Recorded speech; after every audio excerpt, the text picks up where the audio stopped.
Hello મિત્રો, આપનું સ્વાગત છે આજના એક નવા વિડીયોમાં, જેની ખૂબ આતુરતાથી રાહ જોવાઈ રહી હતી એવું જીપીએસસી 1-2 પ્રિલિમ પરીક્ષાનું પ્રોવિઝનલ રિઝલ્ટ આવી ગયું છે, જેમાં 9,951 કેન્ડિડેટને શોર્ટ લિસ્ટ કરવામાં આવે છે. મિત્રો, આ રિઝલ્ટ પ્રોવિઝનલ છે, આમાં ચેન્જીસ થવાની શક્યતા રહેલ છે. તો જેટલા બી મિત્રો આમાં જેમનો ક્વોલિફાય થયા છે તે સૌને ખૂબ ખૂબ અભિનંદન, અને જેનો આમાં નંબર નથી તેઓને પણ કંઈ નાસીપાસ થવાની જરૂર નથી. હજી ઘણી બધી એક્ઝામો આવવાની બાકી છે. આપણે કેટેગરી વાઇઝ કટ ઓફ જોઈએ તો જનરલ કેટેગરીમાં મેલનું છે 168.55, એવી રીતે EWS અને OBC ત્રણેયમાં 168.55 જ હશે. જનરલ ફિમેલ છે 161.29, EWS ફિમેલ છે 161.29. હવે આપણે આગળ જોઈએ કે બીજી કેટેગરીનું કેટલું છે.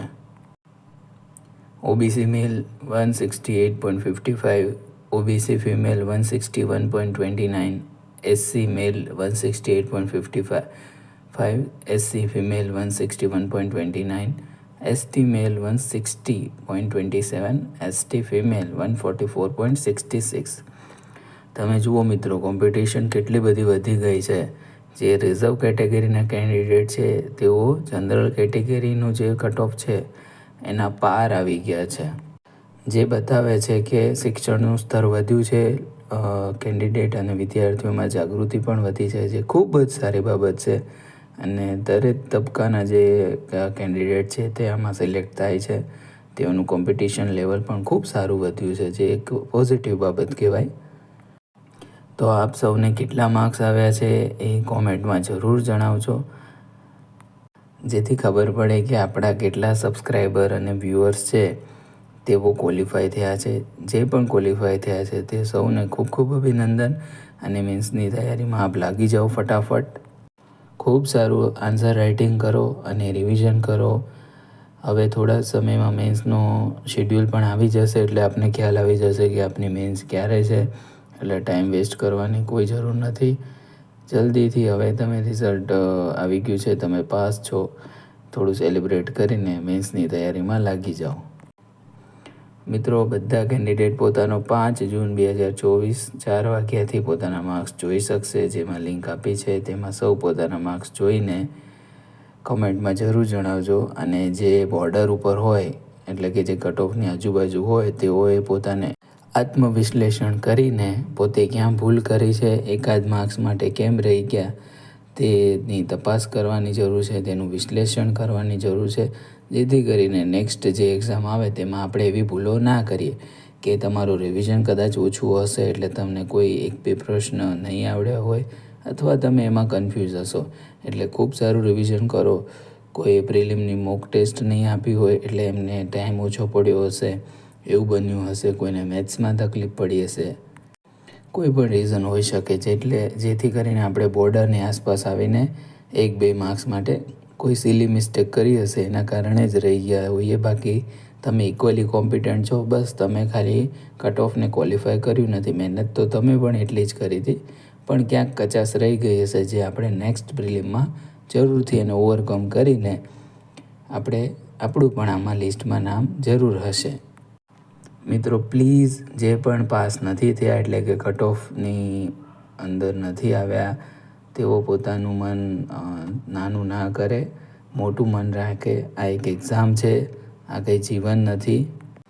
દુઃખ ચોક્કસ લાગે કે આપણી એક્સપેક્ટેશન પ્રમાણે આપણું રિઝલ્ટ ના આવ્યું, પણ કંઈ નહીં, કુદરતને કંઈક સારું તમારા માટે લખ્યું હશે.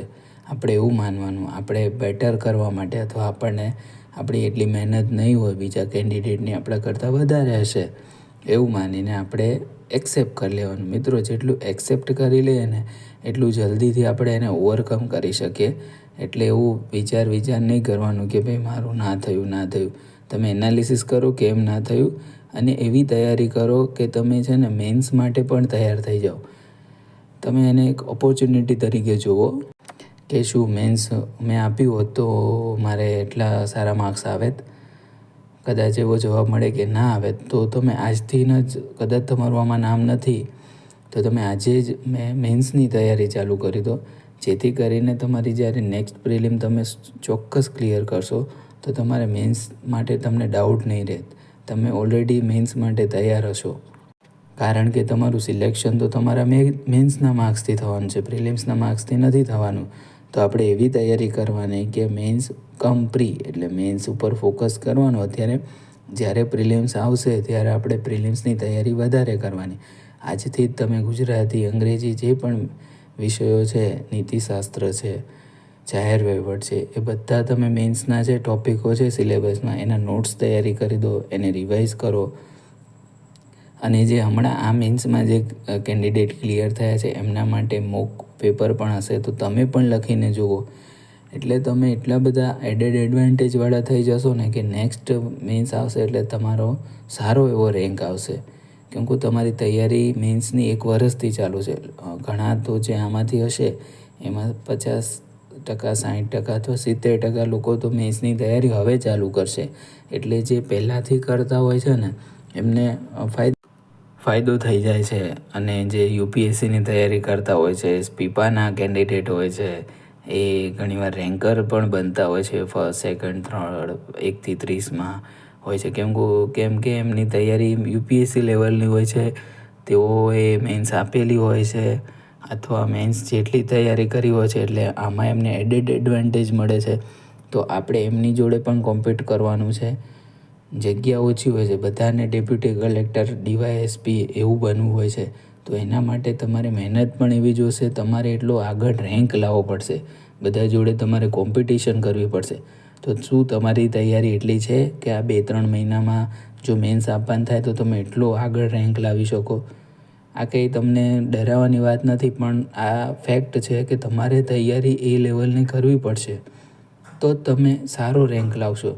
કંઈ આપણે 100 જગ્યા હોય તો કંઈ 100માં રેન્ક નથી લાવવાનો. 1, 2, 3, 5 જે તમારી મનપસંદ જગ્યા છે એના માટે રેન્ક લાવવાનો છે. એટલે મિત્રો, હતાશ, નિરાશ થવાની જરૂર નથી. તમે તૈયારીના જે પણ સ્ટેજમાં છો તમે ફરીથી તૈયારી સ્ટાર્ટ કરો. અને મારું માનો તો મેન્સ કમ પ્રીની તૈયારી કરો, જેથી તમને બેનિફિટ ચોક્કસ થશે.